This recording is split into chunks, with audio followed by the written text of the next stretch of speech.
안녕하십니까. 오늘 저희는 누구를 위한 천국인가라고 하는 주제로 말씀을 나누고자 합니다.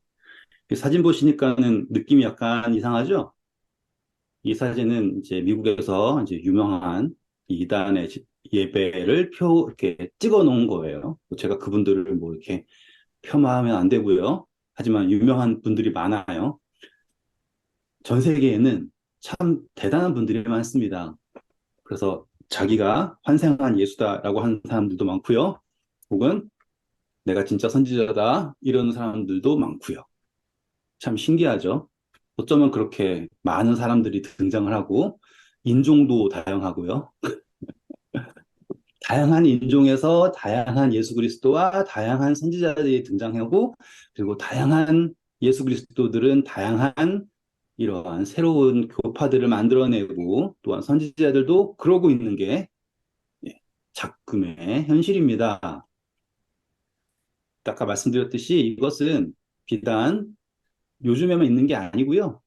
기독교가 생겨난 이래로 계속된 거예요. 성경에도 기록되어 있잖아요. 예수님이 거짓 선지자, 거짓 그리스도. 그럼 우리는 지금 참된 신앙을 하고 있을까요? 아니면 거짓 그리스도를 믿고 있지 않을까요? 라고 하는 질문을 스스로 해봐야 된다라는 거예요.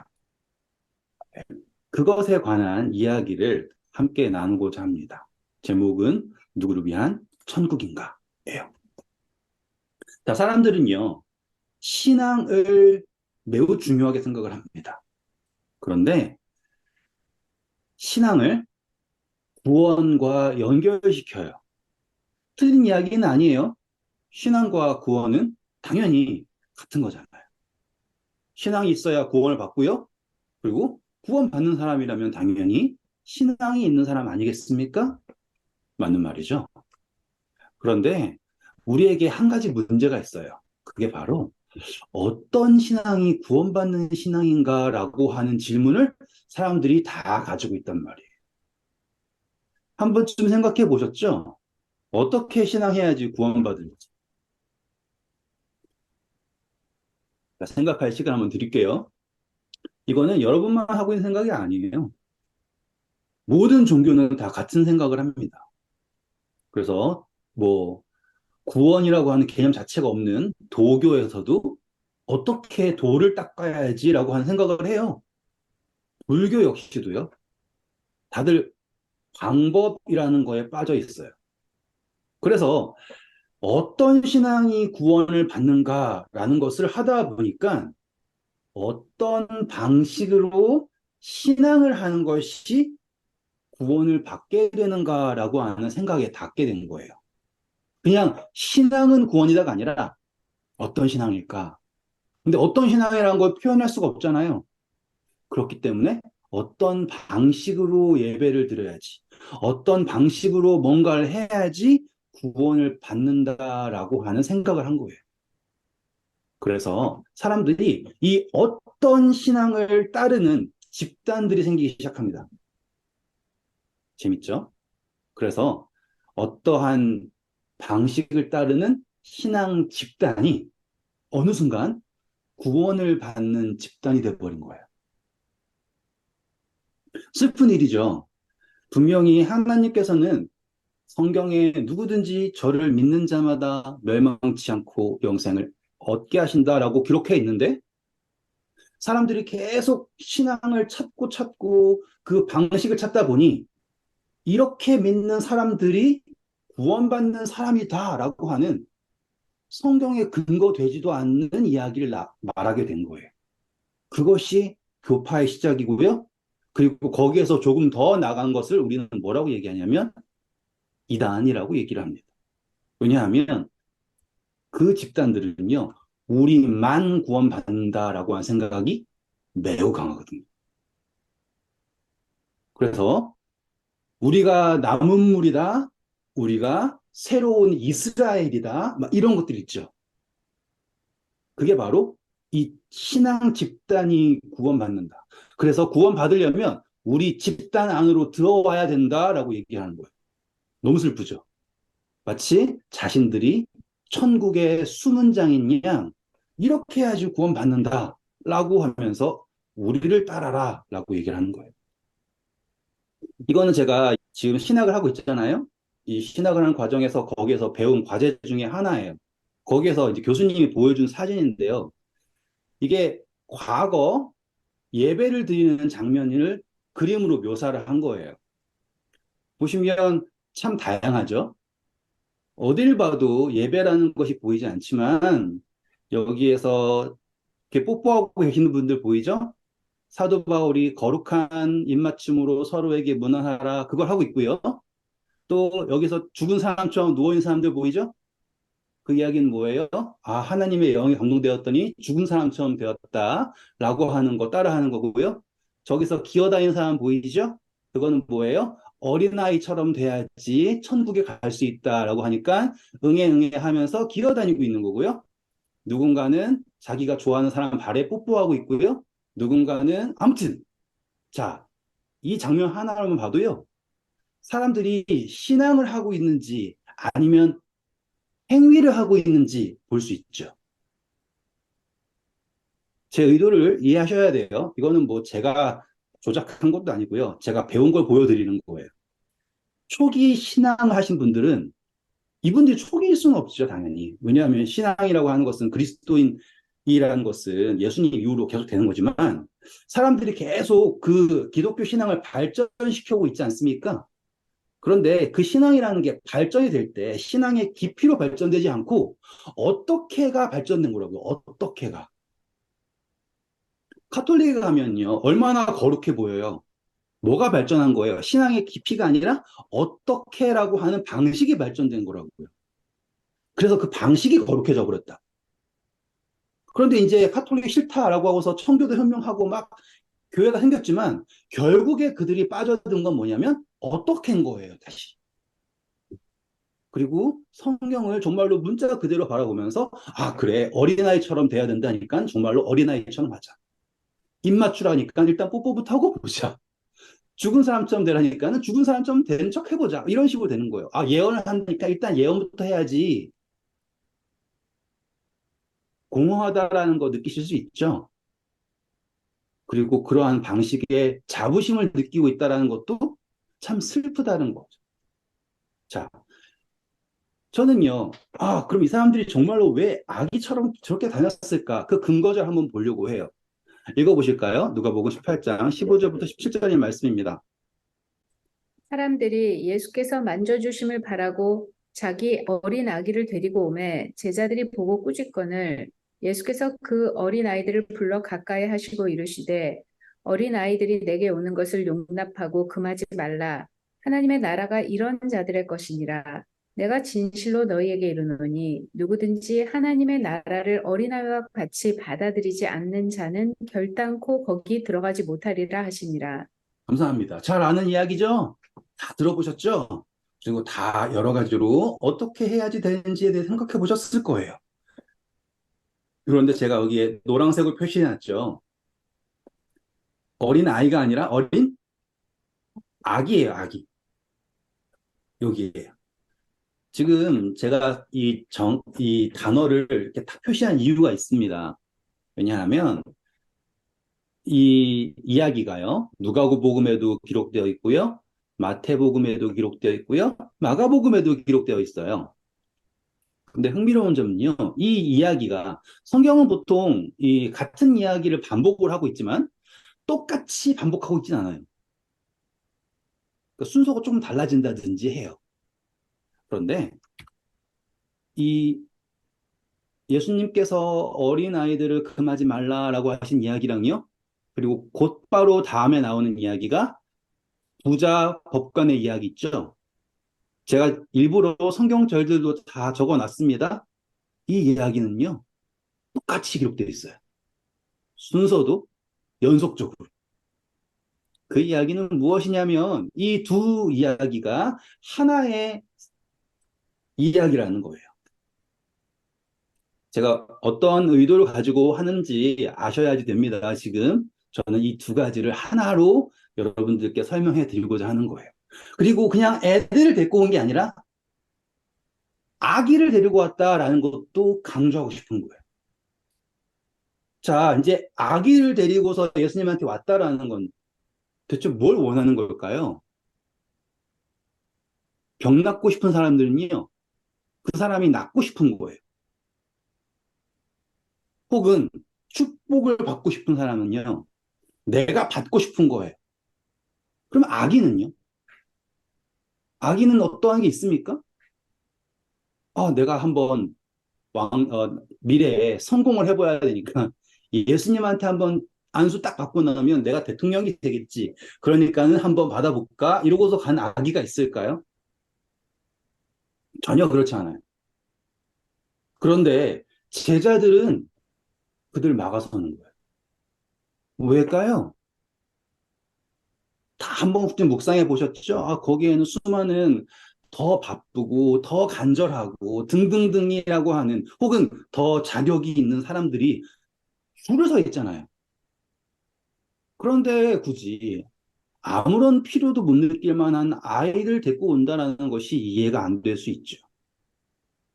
너희들은 아직 예수님에게 안수를 받을 자격이 없어. 라고 누가 말하고 있냐?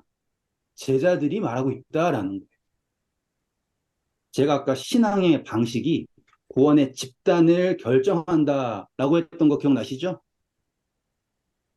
지금 제자들이 문지기가 되어서 예수님에게 나아갈 수 있는 사람과 나아갈 수 없는 사람을 결정하고 있는 장면, 여기서 보이나요?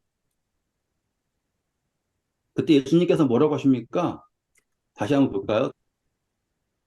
예수님께서요, 어린아이들이 내게 오는 것을 용납하고 금하지 말라라고 말씀하세요.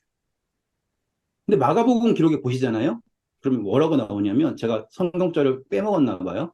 예수께서 노하사라고 얘기해요. 제자들은 예수님을 지킨다고 이야기를 하고 있는데 예수님께서 노하사 그들에게 명령하여 이르시되 라고 한단 말이에요. 그러면 어쩌면 우리가 누구는 구원받을 수 있고요. 이렇게 하면 구원 못 받아요 얘기하고 있다라는 건 예수 그리스도를 화나게 하는 거예요. 예수님에게 오는 사람을 막고 있냐 이거죠. 자, 한번 생각해 볼게요. 우리 큰 잔치의 비유 아시죠? 어떤 왕의 아들이 결혼을 합니다. 그때 종들이 사람들을 불러 모아야 되는데 불러 모으지 못했죠. 그때 왕이 노하여 종들에게 이르되 그게 바로 이 같은 장면이에요. 어린 아이들을 예수님에게 데리고 올 때 그걸 막고 서는 거라고요. 자, 다음입니다. 읽어주시겠습니까? 예수께서 길에 나가실새 한 사람이 달려와서 꿇어 앉아 묻자오되 선한 선생님이여 내가 무엇을 하여야 영생을 얻으리이까? 감사합니다. 자, 이제 다음 이야기예요. 어린아이들 이야기에서 곧바로 이어지는 다음 이야기입니다. 새 성경이 다 같은 이야기를 하고 있어요. 집중해서 볼게요. 예수님께서 길을 걸으실 때 한 사람이 달려와서 무릎을 꿇고 정말 멋지게 장면 봐도 멋있죠. 달려와가지고는 무릎을 탁 꿇고서는 예수님을 부르면서 선한 선생님이여 내가 무엇을 하여야 영생을 얻으리이까? 자, 여기서 차이점이 있습니다. 아기는 스스로 엉금엉금 기어서 예수님에게 왔어요? 아니면 안겨서 왔을까요? 안겨서 왔어요. 어린아이 역시예요. 저기 마을에 있다가 한번 예수님 보러 가볼까? 하고서는 혼자서 도시락 싸들고 갔을까요? 아니요. 부모 따라 온 거예요. 그런데 그 아이는 예수님에게 나아가는 것을 거부하지 않아요. 이해하셨죠? 과정이 중요한 게 아니라 예수님에게 나아왔다라고 한 사실이 중요한 거예요. 이해되셨죠? 근데 잘 보세요. 이 사람은요, 자기의 힘으로 달려왔습니다. 그리고 무릎까지 꿇었어요. 그런데 그가 이야기하는 구원은 뭐냐면, 내가 무엇을 해야지? 내가 얻을 수 있냐라는 거. 구원을 무엇으로 보냐면, 내가 얻는 것으로 보고 있는 거예요. 그리고 중요한 점은 무엇을 한다라는 거죠. 우리가 신앙은 구원입니다라고 했지만 어떻게 어떤 방식으로 하는 신앙이 무엇을 하는 신앙이 구원인가라고 한 착각 이 사람이 하고 있는 거 보이시죠? 구원은 어린 아기가 예수님 품에 안기는 것처럼 그렇게 주어지는 것이 구원인데 이 사람은 내가 무엇을 해야지 되는 것이라고 생각을 하는 거죠. 다음입니다. 예수께서 이르시되 내가 어찌하여 나를 선하다 일컫느냐 하나님 한 분 외에는 선한 이가 없느니라. 내가 계명을 안 하니 살인하지 말라, 간음하지 말라, 도둑질하지 말라, 거짓 증언하지 말라, 속여 빼앗지 말라, 내 부모를 공경하라 하였느니라. 네, 이 성경절을요, 여러분 잘 보시면 예수님께서 선하다, 당연한 거 아닙니까? 예수님이 선하시죠. 그럼 누가 선할까요? 예수님이 선하지 않으면. 그런데 여기에서 예수님께서 하신 말씀은 그 선하다라는 것을 판단하는 게 과연 넌가라는 질문이에요. 이 부자 법관은 자기가, 이게 선한 거야. 라고 판단하는 위치에 있는 거. 그래서 예수님께서 뭐라고 말씀하셔도 이거를 할지 안 할지를 정하는 거는 자기예요. 왜냐하면 판단은 내가 하는 거니까. 아까 신앙 집단이라는 거 기억하세요? 이 신앙 집단이 얼마나 무서운 거냐면 판단을 한단 말이에요. 그리고서는 우리는 선하고 저 사람들은 악하다라고 얘기하는 거죠. 모든 걸 다 알아서 판단하는 게 아니에요.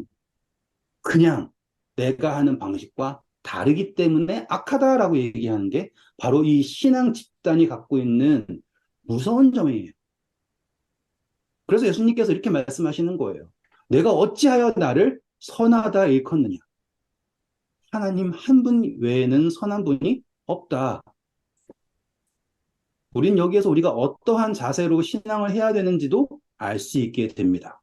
그런데요, 예수님께서 다음으로 말씀하신 건 너무나 당연한 이야기죠. 십계명을 그대로 말씀하고 계십니다. 그리고 예수님께서 하신 말씀이 재밌는 게 뭐냐면 내가 계명을 알고 있다라고 말하고 있어요. 그리고 예수님께서 말씀하고 계시는데요. 이 사람이 말을 뚝 끊어요. 그러고서 뭐라고 합니까? 그가 여짜오되 선생님이여 이것은 내가 어려서부터 다 지켰나이다. 자, 어려서부터예요. 자, 어린아이가 내게 오는 것을 금하지 말라라고 했지 않습니까? 그런데 이 사람은 어려서부터 하나님에게로 나아가는 걸 하지 않고 계명 지키고 방식만 쫓아왔다라는 거예요. 슬프죠. 신앙이 어때야 된다라는 건 우리에게 너무나 익숙한 이야기예요. 뭐 음식을 어떻게 가려야 되고 언제 교회에 가야 되고 어떠한 노래만 들어야 되고 뭘 어떻게 해야 되고 그래서 그거를요 처음 신앙할 때부터 그것만 지키려고 노력을 한단 말이에요. 그렇게 배웠거든요. 이 사람이 자신감 있게 나는 어려서부터 그걸 다 지켰습니다라고 얘기했어요. 하지만 그는 예수님에게 나아가지 않았던 거예요. 예수께서 그를 보시고 사랑하사 이르시되 정말 사랑하신 거예요. 예수께서 그를 보시고 사랑하사 이르시되 내게 아직도 한 가지 부족한 것이 있는데 가서 너가 가졌다 내가 어려서부터 다 했다라고 하는 그 모든 것을 줘버리고 어린아이가 내게 오는 것을 금하지 말라. 똑같은 이야기예요. 너는 나를 따르라. 나는 너가 나를 어린아이로서 따르는 것을 금한 적도 없고 너 있는 모습 그대로 따르는 것을 항상 기다려왔다라고 말씀하시는 게 바로 이 장면이에요. 이 부자가 달려와가지고 예수님한테 무릎 꿇을 때 제자들이 막아섰어요? 보디가드들이었잖아요, 그 사람들이. 예수님 잡혀간다니까 베드로가 우리한테 칼이 있습니다. 막 이러고선 그랬던 사람 아닙니까? 인파들이 밀릴 때 예수님 잡지 못하게 막 이러고 지켰던 사람들이 이 사람이 막 달려왔는데 막지 않잖아요. 왜요? 부자니까요. 이 사람이 얘기하는데 아무도 안 끼어들어요. 왜요? 잘났으니까요. 어린아이는 열심히 막으면서 자기가 보기에 그럴듯한 사람은 막지 않고 아, 저보다 먼저 하늘나라 가시죠. 이러고 있단 말이에요. 왜냐하면 신앙을 방법으로만 생각하니까. 그런데 그 사람은 어떻게 됩니까? 그 사람은 재물이 많은 거로 더 멀어집니다. 우리가 가지고 있는 신앙에 대하여서 너무 무겁게 생각하지 말아주셨으면 좋겠어요. 여러분이 있는 모습 그대로 나간다라는 것은 예수님께서 원하시는 거예요. 그런데 이 주변 사람들이, 먼저 신앙한 사람들이, 예수님의 제자라고 자부하는 사람들이 너는 아직까지 나갈 자격이 안 돼 라고 막고 있고 이상한 사람들만 앞으로 보내고 있단 말이에요. 저는 오늘 스스로 제 자신을 다시 한번 돌이켜 봅니다. 읽어주시겠습니까? 내가 진실로 너희에게 이르노니 누구든지 하나님의 나라를 어린아이와 같이 받들지 않는 자는 결단코 그곳에 들어가지 못하리라 하시고 그 어린아이들을 안고 그들 위에 안수하시고 축복하시니라. 아, 예수님께서 그 아이들을요, 안으십니다. 아이들을 안으셨어요. 그리고 더 이상 그 누구도 그 품에서 이 아이를 빼갈 수 없는 예수 그리스도의 품 안에서 이 아이들이 축복을 받습니다. 우리가 받아야 할 축복은 예수 그리스도 품 안에서 받는 축복이에요. 내가 옆구르기를 잘하고 백핸드 스프링을 돌고 막 신앙의 다양한 기괴한 것을 행한다고 해서 받는 축복이 아니라 예수 그리스도 품 안에서 받는 축복 말입니다. 읽어주겠습니까? 보라, 주 여호와께서 장차 강한 자로 임하실 것이요 친히 그의 팔로 다스리실 것이라. 보라, 상급이 그에게 있고 보응이 그의 앞에 있으며 그는 목자같이 양떼를 먹이시며 어린 양을 그 팔로 모아 품에 안으시며 젖먹이는 암컷들을 온순히 인도하시리로다. 아멘. 어린 양을 그 팔로 모아 품에 안으시고 축복하시는 거예요. 우리 제사법 열심히 공부할 때 재밌었던 거 뭔지 아세요? 어린 양이라는 거. 제물이 어린 양들이었죠. 예수님께서 우리를 품에 안으십니다. 그 이유는 우리가 잘나서가 아니에요. 우리를 사랑하시기 때문이에요. 구원 역시 우리가 그분의 품 안에서 받는 거지. 밖에서 잘난 사람들만 제가 1등입니다. 이러고 가는 구원이 아니라는 거죠. 방식의 구원이 있지 않습니다. 방식을 따르는 사람들은 결국에 자기가 판단하는 심판자가 되어서 아무도 천국에 못 들어가게 만드는 괴물이 되는 거예요. 제가 읽겠습니다. 잘 들어보세요. 여호와여, 내 마음이 교만하지 아니하고 내 눈이 오만하지 아니하오며 내가 큰 일과 감당하지 못할 놀라운 일을 하려고 힘쓰지 아니하나이다. 실로 내가 내 영혼으로 고요하고 평온하게 하기를 젖된 아이가 그 어머니 품에 있음 같이 아시겠죠? 젖된 아이가 그 어머니 품에 있음 같게 하였나니 내 영혼이 젖된 아이 같도다. 이스라엘아, 지금부터 영원까지 여호와를 바랄지어다. 아멘. 저는 이 성경절을 읽을 때, 이 짧은 이 시편 131편을 읽을 때 그렇게까지 감동이 없었어요. 그냥 그럴듯한 노래인 거구나 생각을 했는데 예수님께서 어떻게 우리를 바라시고 계시는지 그리고 구원이라는 것이 어린아이와 같을 때 주어진다라는 그 약속을 들을 때 이 성경절이 달라 보이는 거예요. 다윗은 여러분 블레셋을 물리치고 그 골리앗을 넘어뜨린 대단한 사람이에요. 자랑하고 싶다면 정말 우리는 뭐 자랑할 거 없지 않습니까? 다윗은 하고 싶다면 얼만큼이라도 자랑할 수 있는 사람이에요. 그리고 다윗이 자랑한다고 해서 아예 그건 좀 심했네라고 할 사람 아무도 없어요. 하지만 그는 그 자신을 젖된 아이처럼 생각을 한단 말이에요. 그냥 아이처럼입니다. 그리고 그가 원하는 것은 그저 예수님 품에 있는 자신을 바랄 뿐인 거예요.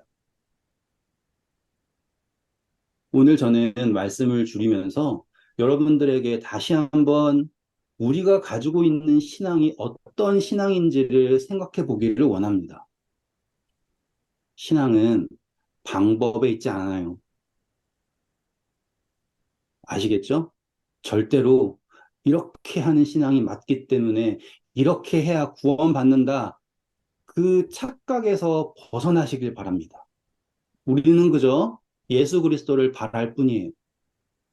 그러면 그분이 우리가 손 내밀면 제 아들이 팔 들면 제가 안아줘요. 인간인 부모도 이런데 예수님께서도 우리가 예수님 그냥 그렇게 부르면 안아주실 거예요. 어떻게 마무리해야 될지 모르겠습니다. 어떤 게 예수님을 바라는 건지 제가 말로 할 수가 없어요. 왜냐하면 그거는 방법이 있지 않으니까요. 그저 간절히 그분만 바라시길 바랍니다. 그거면 충분해요. 내 믿음이 너를 구원하였다. 그거를 증명하려 들지 마세요. 그것은 우리가 구원받음으로 증명될 것입니다. 예수님께서 그 강한 팔로 우리를 품에 안으시고 우리를 구원하실 것을 믿으며 말씀 마치겠습니다. 감사합니다.